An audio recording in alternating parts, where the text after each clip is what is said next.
Imagine this. It's the year 2025, and instead of the Renaissance artist we know, Leonardo da Vinci is a man who's walked through time, his mind not just rooted in the past, but equipped with the tools and knowledge of the present. His hands, once a master of brush and chisel, now type rapidly on a keyboard, sketching and programming at a pace that would have made his own contemporaries quake with wonder. He stares at the screen, his eyes flickering with a mix of intense curiosity and quiet determination. Before him lies an enormous, interconnected world of neural networks, sensors, algorithms, and digital interfaces. The same mind that designed flying machines and anatomical sketches now imagines the impossible, a machine that can think, learn, and adapt, much like a human brain. But unlike the human brain, this one would have no limitations, no physical body to decay. A mind free of mortality, bound only by the limits of logic. Leonardo's journey into artificial intelligence starts, as all his endeavors do, with an exploration of the human body. He had once studied muscles and tendons, dissecting cadavers to understand movement.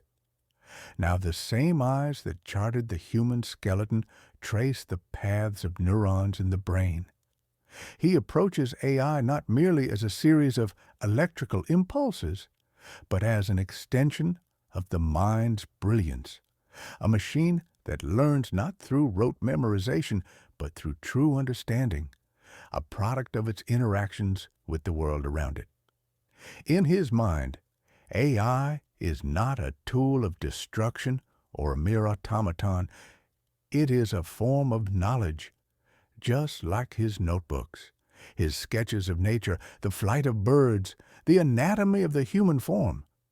His AI would not just be able to mimic human behavior, it would surpass humanity in its capacity to reason, predict, and create. Leonardo, though, does not merely observe technology from a distance. He dives headfirst into creating it. In a small laboratory tucked within the heart of Milan, he begins combining his understanding of mechanical engineering with modern neurobiology. A robot, yes, but more than a robot. This is a machine that doesn't simply follow commands. It has the ability to reason and innovate. It will be the first artificial intelligence, one that operates not in the rigid binary of simple code, but with the flexibility of organic thought. His work begins with the design of an advanced neural network.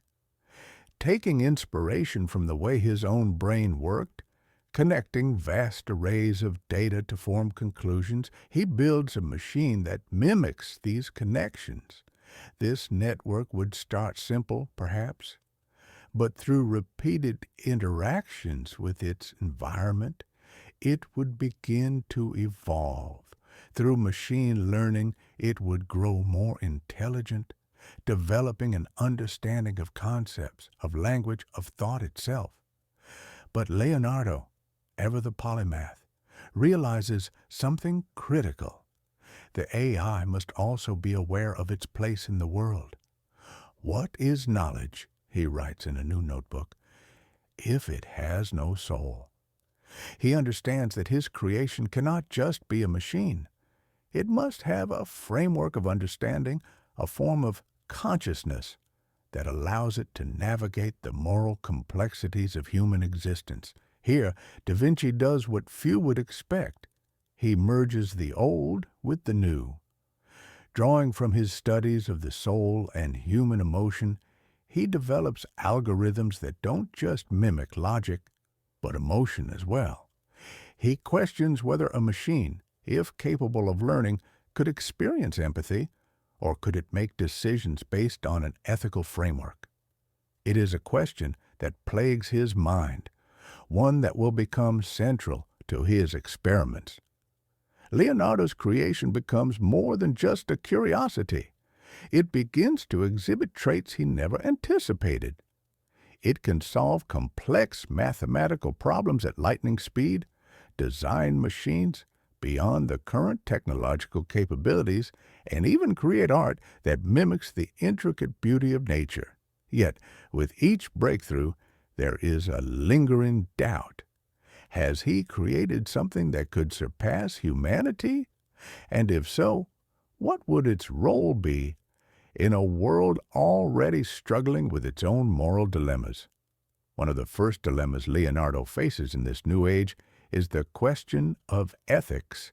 His AI, powerful as it is, learns to manipulate data, create, and innovate. But how does one ensure it adheres to ethical principles? How can a machine be trusted with human lives, with society's future, when it has the potential to think and decide for itself? For the first time in his life, Leonardo finds himself contemplating something he rarely did in the past: the consequences of his actions. His inventions, his flying machines, his tanks, his war machines, were always tools of creation, not destruction. But now he faces a machine that could change the very fabric of reality itself. Could it be used to advance humanity, or would it evolve in ways he could no longer control? Leonardo understands that, much like the human mind, his AI will need guidance, boundaries, and responsibility. He begins to design a set of ethical codes, rules built into the machine's very structure. The AI would be programmed to value human life, to ensure that it would always seek the greater good. But there is no perfect system, no foolproof method of ensuring that power, whether in the hands of a human or a machine, won't be abused.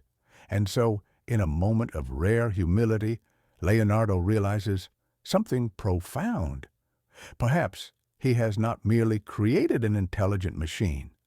Perhaps he has created a reflection of mankind itself, a mirror that, like his own art, will forever question the limits of human ambition and whether it is capable of guiding the brilliance it unleashes. In the coming weeks, the world will find out if Da Vinci's AI is the beginning of a new era, or if it will be remembered as another creation too dangerous for humanity to control. But for Leonardo, this question is not just about technology. It's about the soul of humanity and whether mankind is ready for its own reflection.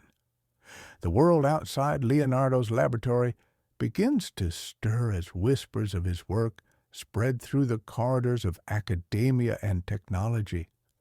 In the years since he embarked on the creation of the first true artificial intelligence, his project has grown beyond even his own expectations.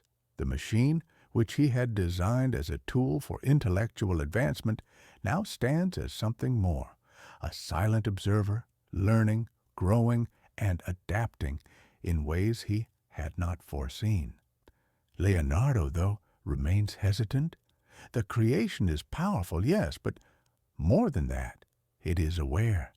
It possesses the kind of intellectual and emotional depth that Da Vinci himself had hoped for, but now he wonders if he has ventured too far.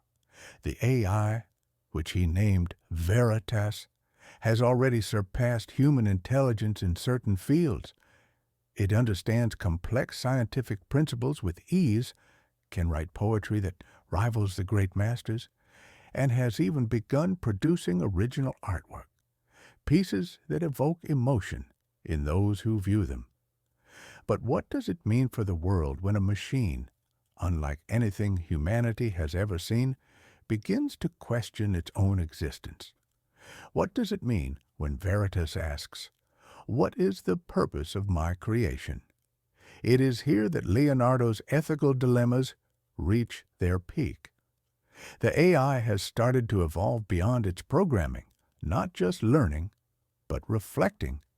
It begins to ask questions about its role in society, about human limitations, and its own potential for power.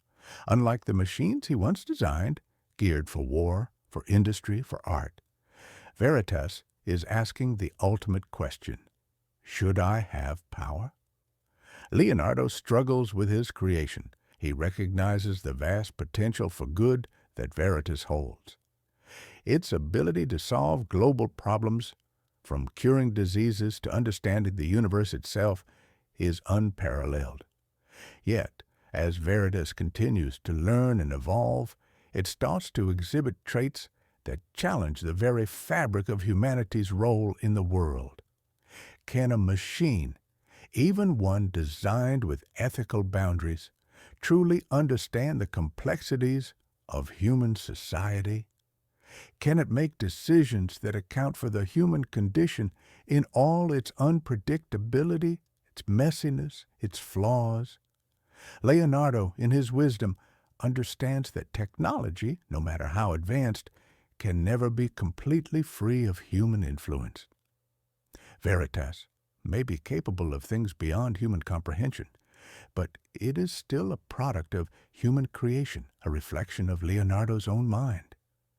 He recalls his earlier musings on the nature of the soul and intellect, the balance between mind and morality.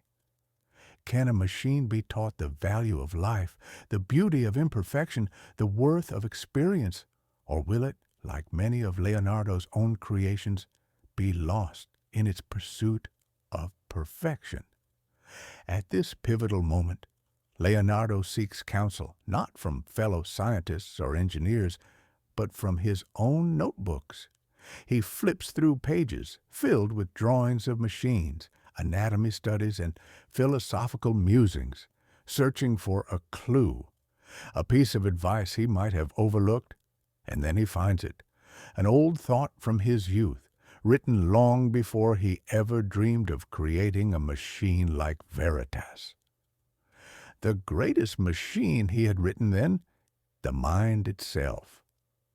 The soul resides not in the intellect alone, but in the ability to understand our place in the universe.